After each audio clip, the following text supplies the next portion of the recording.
नमस्ते। जय भारत। अपना दुनिया में कई ऐसे संस्था है, एनजीओ वगैरह, जो कई प्रकार का इंडेक्स को बाहर फेंकते रहते हैं। अब हाल ही में कुछ आया हैप्पीनेस इंडेक्स बार, फिर एक बार इनका हैप्पीनेस इंडेक्स को उसका मुताबिक, उसका अनुसार जो पाकिस्तान में लोग बहुत ज़्यादा खुश है और भारत में कम खुश है।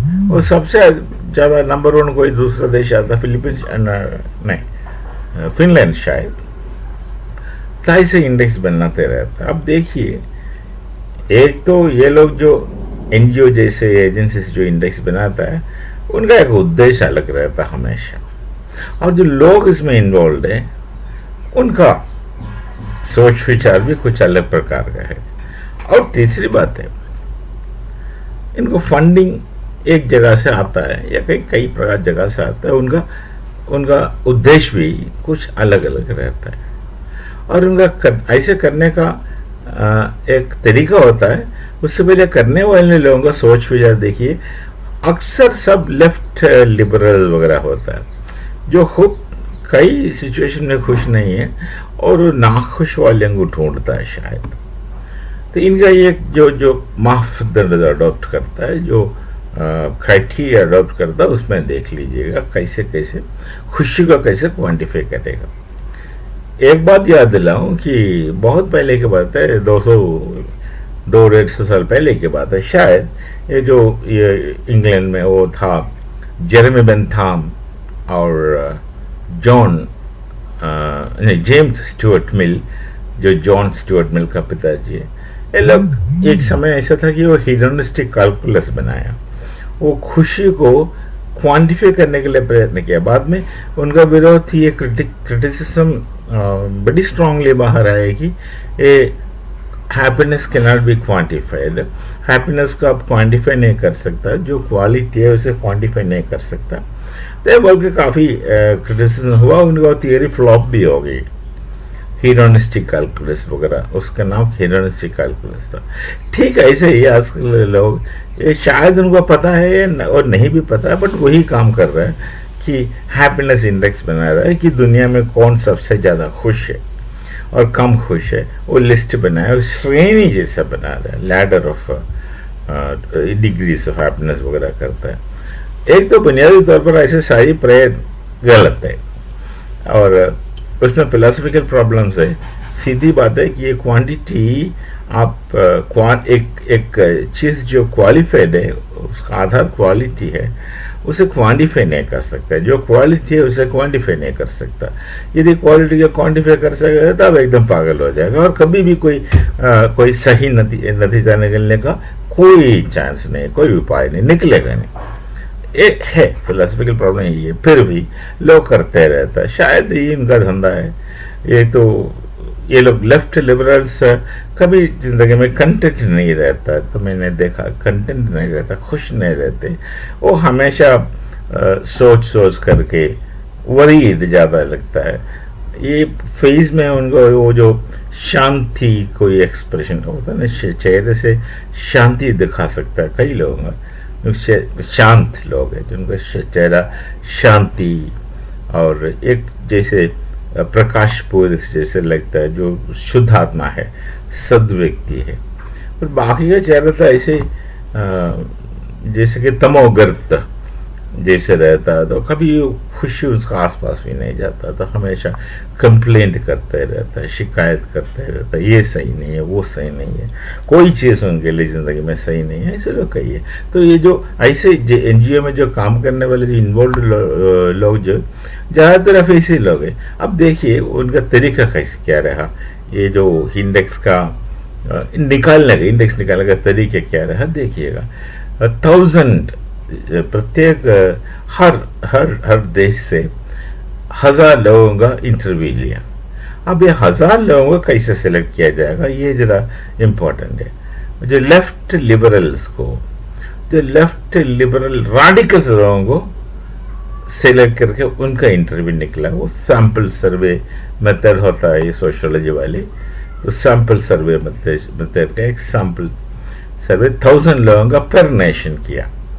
और भारत से लोग किन किन लोगों को चुना, लेफ्ट लिबरल्स, तो लेफ्ट लिबरल्स को ही चुना। और भैया हमारा देश में ये आतंकवादी जो लेफ्ट लिबरल्स लोग जो अब भारत देश को नफरत करते हैं, ये बड़ा दुखी है। तो वास्तव में बात सही है।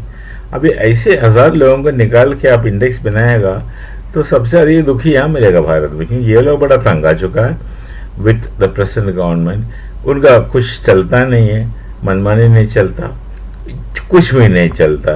और ये हमेशा समाज में कॉन्फ्लिक्ट कॉन्ट्रडिक्शन बना के रखने में भी काफ़ी उत्सुक है, क्योंकि ये मार्क्स का सिद्धांत को गलत समझता है। मार्क्स ने तो कॉन्ट्रडिक्शन कॉन्फ्लिक्ट एक डायलेक्टिकल प्रोसेस करके उसका सिद्धांत रचाया, और ये बेचारे समझते हैं ये संघर्ष कॉन्ट्रडिक्शन कॉन्फ्लिक्ट के बिना कोई चीज़ आगे नहीं जाएगा। यदि तरक्की चाहिए तो कॉन्ट्रडिक्शन कॉन्फ्लिक्ट होना चाहिए।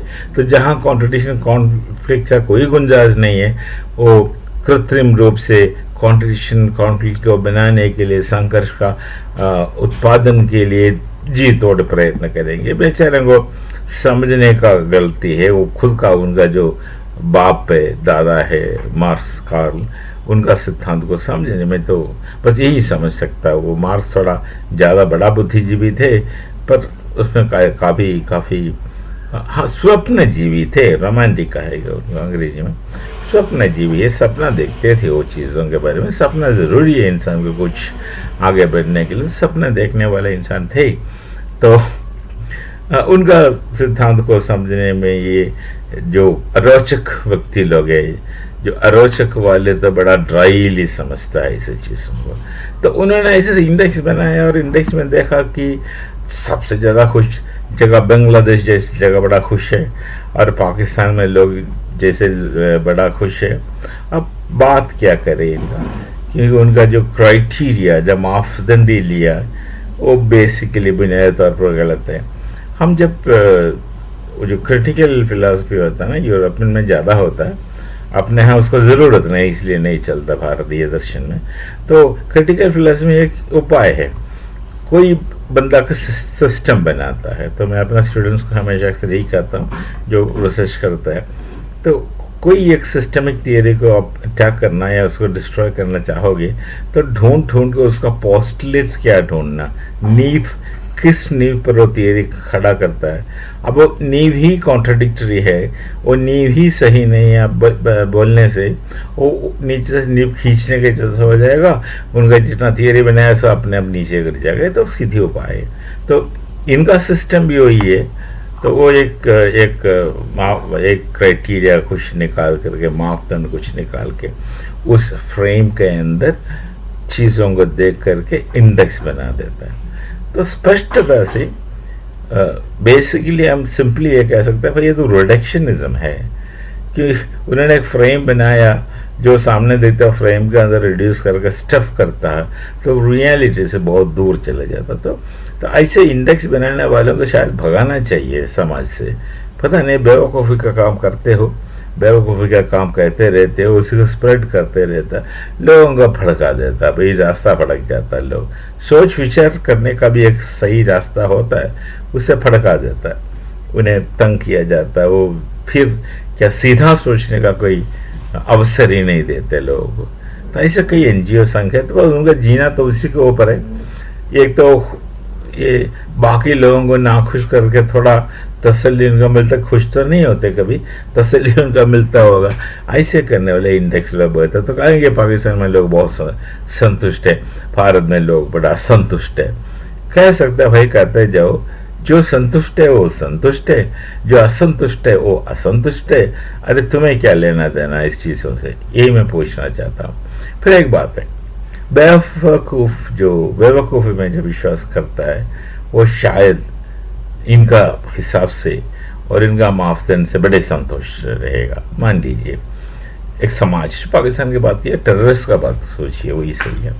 जो आतंकवादी है वो बॉम्ब को अपना गले में बांध करके जाकर खुद सेल्फ सुइसाइडल बॉम्बिंग जगह तक खुद फट जाता है, तो खुद एक्सप्लोड हो जाता है, मर जाता है। उन्हें पता है मर जाएंगे, पर करते क्यों हैं? क्योंकि वो ये समझता है कि ये ज़िंदगी में कुछ दम नहीं, ये ज़िंदगी असल ज़िंदगी नहीं है। देखिए ऐसे सोच विचार जब लोगों का दिमाग में आप जब पैदा कराएगा ना, प्लांट करेगा, उन्हें ये है, उनका विश्वास है कि ये ज़िंदगी तो कुछ भी नहीं है, यहाँ ना ये कर सकता ना वो कर सकता। कई प्रकार का पाबंदी, इनका जो मज़हब जो भी है उसको द्वारा कई प्रकार का पाबंदी उनके ऊपर है, ये मत करो वो मत करो। और उसका बाद ये उनको ये विश्वास है, पूरा विश्वास है कि ये ज़िंदगी यहाँ ख़त्म हो जाएगा, जब मरेगा उसका बाद असल रियल ज़िंदगी शुरू होगा। और रियल ज़िंदगी में जो भी चीज़ भूमि में धरती में मना करके रखा है वो सब खुला मिल जाएगा, बिना कोई प्रयत्न ऐसे मिल जाएगा। तो ये सब सोच के एक तो लोग आलसी होंगे, मेहनती बिल्कुल नहीं होंगे, तो उन्हें सब कुछ मिलने वाला है मरने के बाद, तो मरना बड़ी ज़रूरी होता है इनके लिए। मतलब मरेगा तो जितना जल्दी मरेगा उतना अच्छा है, उतना जल्दी जाएंगे ऊपर। एक जगह जो कहता है, कोई भी नाम दे कहता है, वहाँ ये सब कुछ मिल जाएगा जो यहाँ नहीं मिलता है, और इन अबेंडेंस, और कई तरह से प्रॉमिसेस वो उनको दिया गया है, और उसके ऊपर पूरा विश्वास इतना करता है पूछो मत। तो ऐसे लोग तो खुश रहेगा ही। यहाँ कुछ भी नहीं मिलेगा था, यहाँ कुछ भी नहीं मिलेगा तो भी उनके ऊपर जितना तंगी आ जाए तो भी वो जल्दी मरेगा, जल्दी मरेगा, वो खुश रहता है। तो यही आपका मापदंड से इनका जो एनजीओ वाला का और जो संस्था का जो भी करता है मापदंड लेके इसमें जाएगा, तो ये लोग बड़ा खुश नजर आएगा, बड़ा हैप्पी है। तो जैसे हमास का एक उदाहरण देता हूँ, वो सीज़फायर हुआ, यूएस और इसराइल सब सीज़फायर, कुछ समय दिया बंदियों को छोड़ दो बोल करके, तो जो कुछ समय इनको मिला हमास को, सीज़फायर जैसे हुआ ये लोग सोचे कि बस वो जंग जीत लिया। बस सीज़फायर का मतलब उन्होंने जंग जीता, ऐसे उनको विश्वास दिलाया गया। पता नहीं जो भी लोग हैं इसे विश्वास दिलाया है, या तो खुद ऐसे सोचने लगा। फिर अब हम क्या देखता है, जो मुंह चेहरा तो ठक्क कर रखता है, लोग चेहरा क्यों ठक्क कर देता है, तो खुद उन्हें सोचना चाहिए। चेहरा दिखाने से क्या आ जाएगा, इतना भी हिम्मत नहीं कि चेहरा दिखाए, तो चेहरा ठक्क कर रखता है, वो इनका स्टाइल होता है। और हाथ में वो बंदूक ले करके फिर ऐसे गाड़ी में बैठ कर हिला हिला के जा रहा, बड़ा खुश। ये लोग खुश है, ये लोग खुश है। आपका मापदंड का मुताबिक उस प्रकार ये लोग सब खुश है, बहुत खुश है, तो आपका इंडेक्स का प्रभाव ये लोग ज़्यादा खुश होंगे। तो ये चीज़ होता है हैप्पीनेस इंडेक्स बनाना, कुछ काम नहीं है आप लोगों को। यदि जीना है तो कुछ और तरीका ढूंढो, ऐसे बेवकूफ़ी का तरीका ढूंढ करके, ऐसे दुनिया को धोखे में रह करके, लोगों को रास्ता फड़का दे करके, फड़का के इधर उधर भगा करके क्यों जी रहे हैं भाई। ये जो संस्था वाले खुद तो पता नहीं क्या करते हो, कितना भयंकर गलती करता हो। वो जानबूझ के, या तो जानबूझ कर गलती करता, दोनों सही नहीं। और बाकी लोगों को क्या बोलते हैं, रास्ता फड़का देता, उन्हें पता नहीं कहाँ जाना, किस लिए जाना, क्या कर रहा, कुछ किसी का आता पता नहीं, बस करते जा रहा है। तो हैप्पीनेस इंडेक्स वाले जब आएगा तो अरे होली के लिए अबीर बनाता ना, उसमें थोड़ा मिर्ची डालना, सर पर डालना होता है, थोड़ा मजा आएगा, तो उनको वही चाहिए, वही बात वो लोग समझेंगे। चलो मिलेंगे फिर तो और कुछ सोच विचार लेकर के, तब तक आ गया। नमस्ते, जय भारत, जय श्री राम।